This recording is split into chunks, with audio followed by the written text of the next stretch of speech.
हमारा टॉपिक है Planck's quantum theory.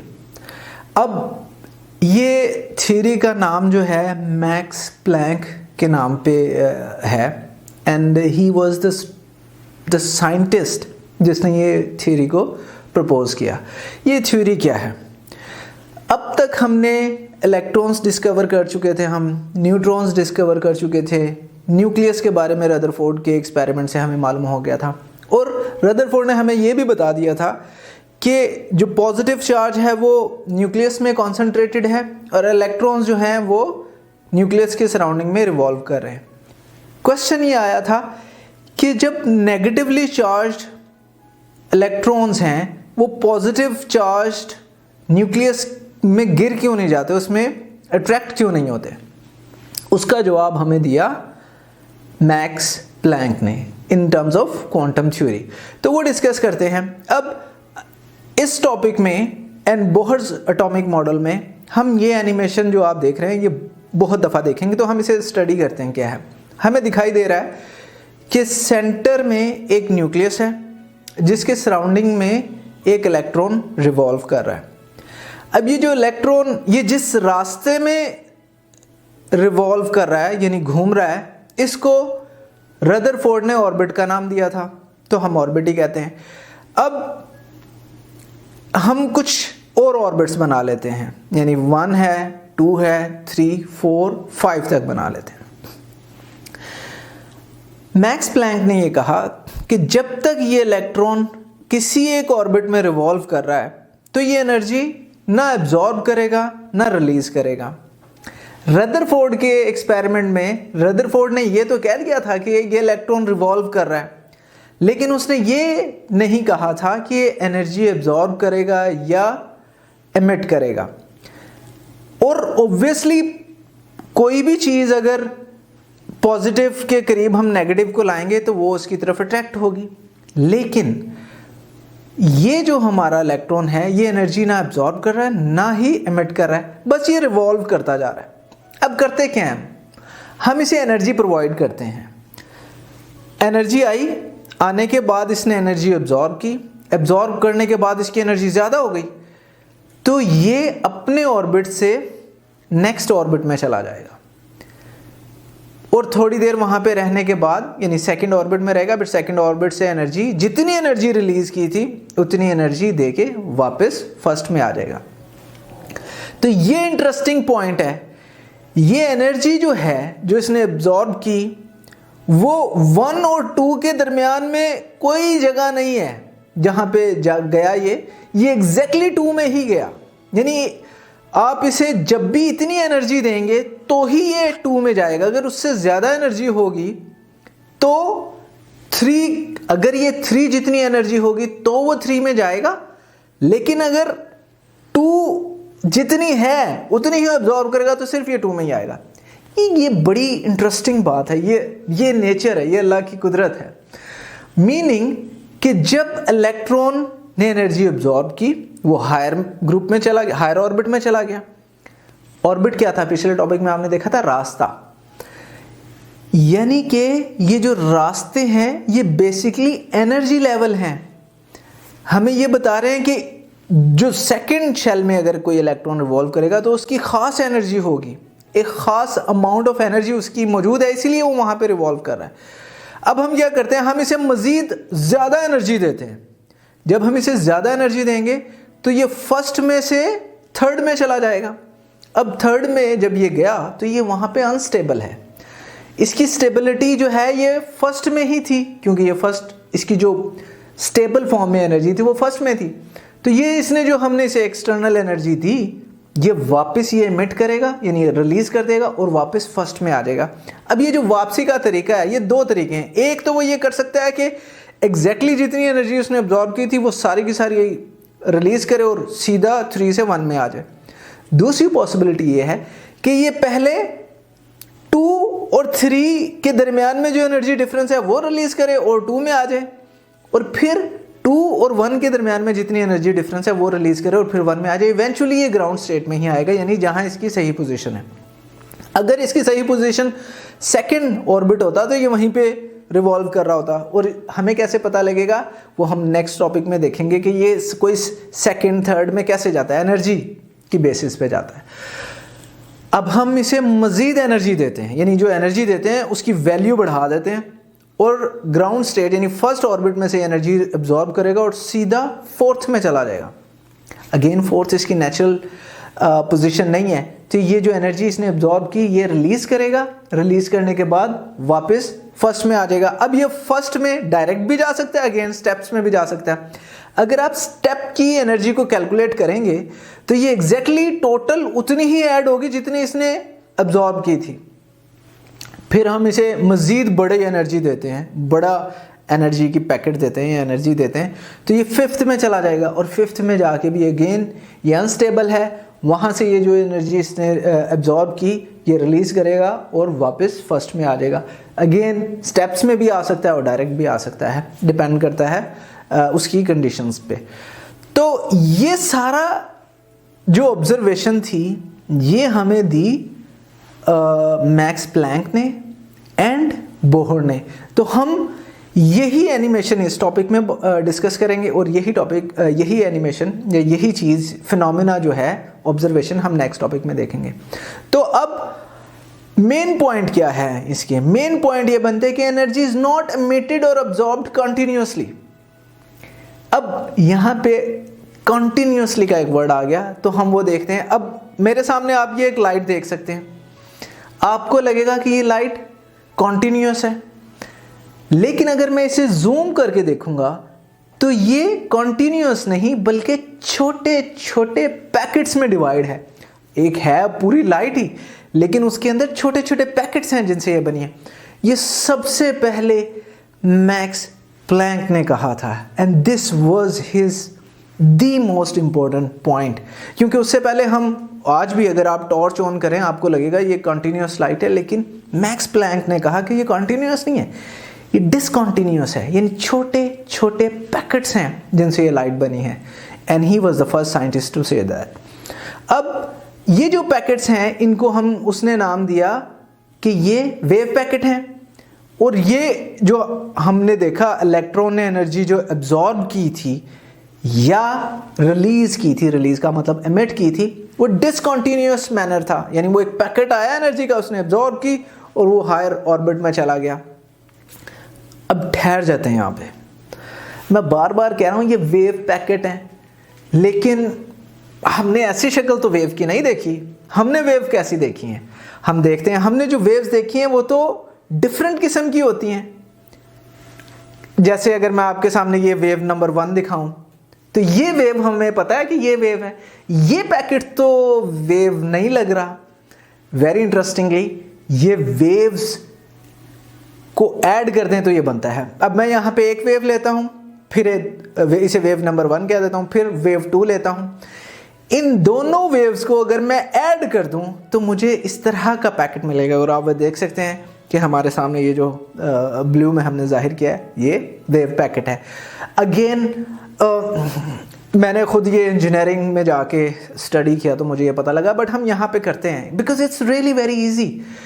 मैं क्या करता हूँ, हमें पता है कि वेव की 2 हाइट्स होती हैं, एक सबसे ऊपर की तरफ मैक्सिमम हाइट होती है, फिर एक नीचे की तरफ मिनिमम हाइट होती है। जो मैक्सिमम ऊपर की तरफ पॉइंट होता है हम उसे क्रेस्ट कहते हैं, जो मिनिमम नीचे उसकी वैल्यू होती है उसे हम ट्रफ कहते हैं।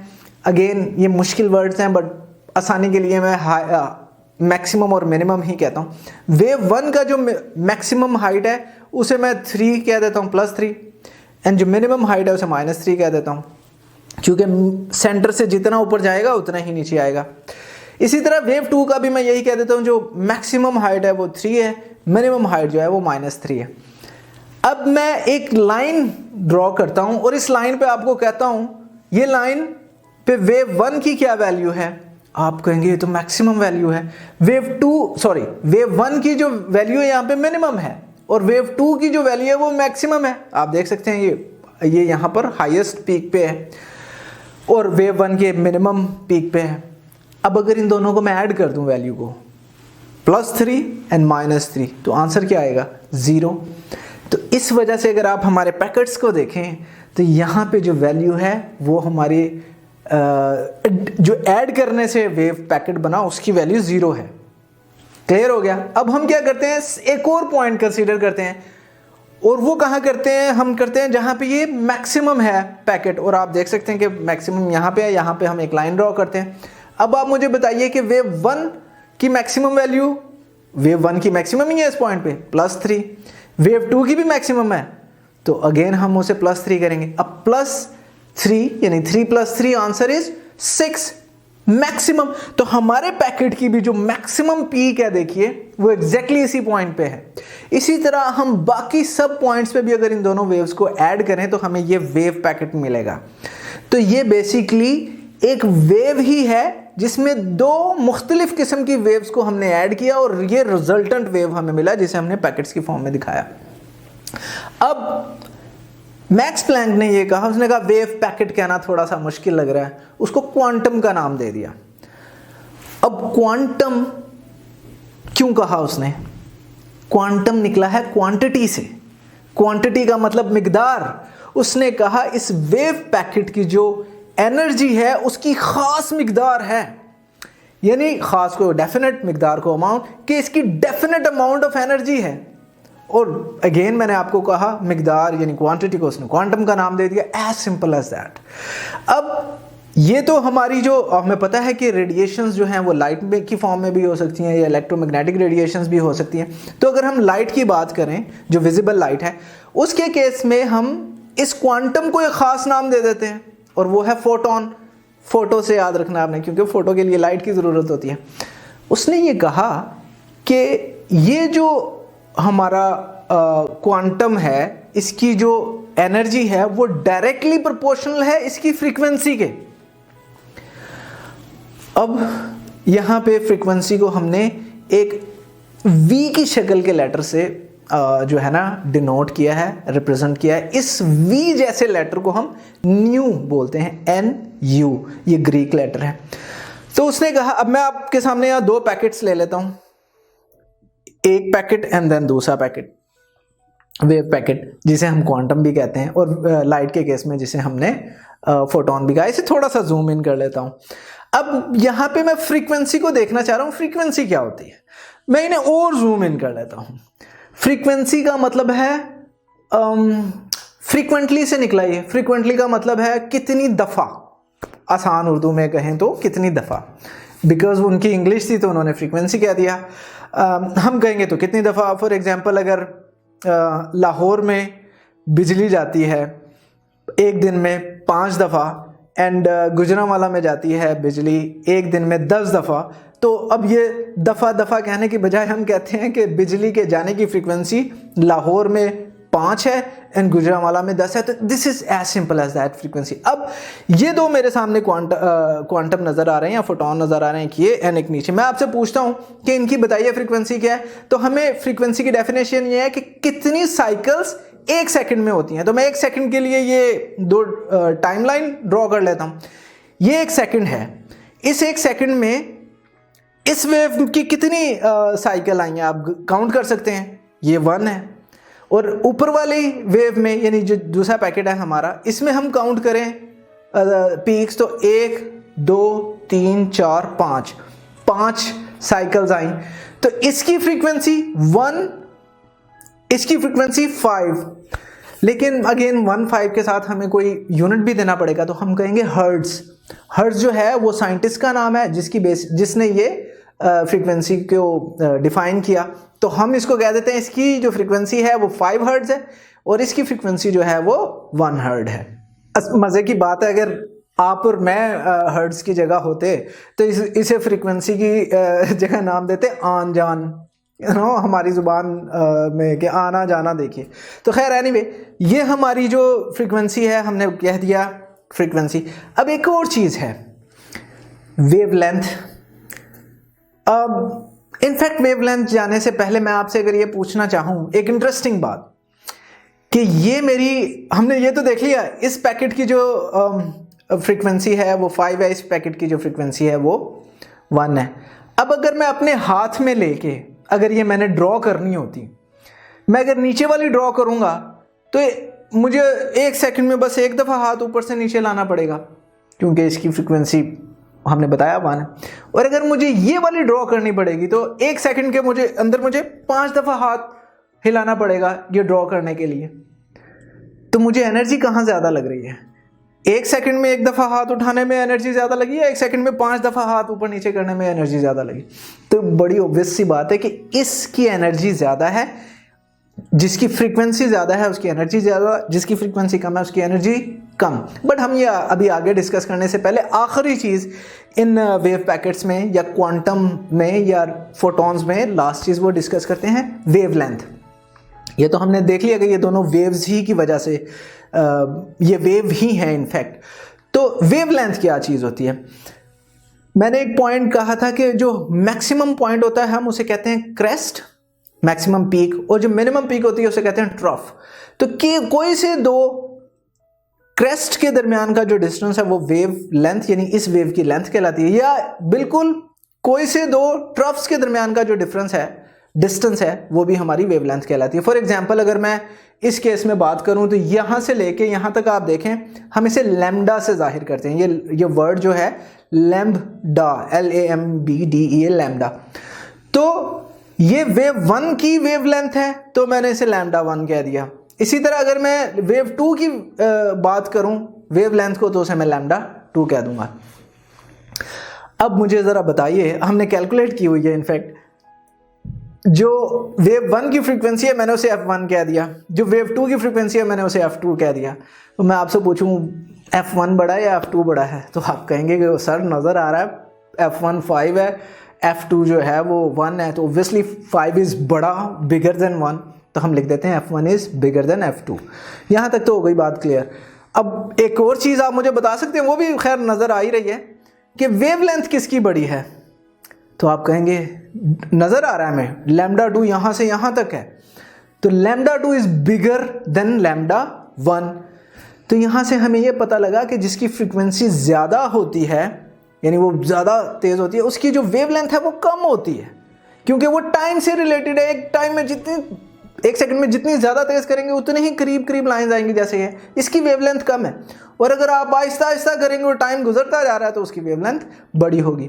तो यहाँ से हमें एक चीज़ पता लगी कि wavelength is inversely proportional to frequency, या frequency is inversely proportional to wavelength, या F is inversely proportional to lambda.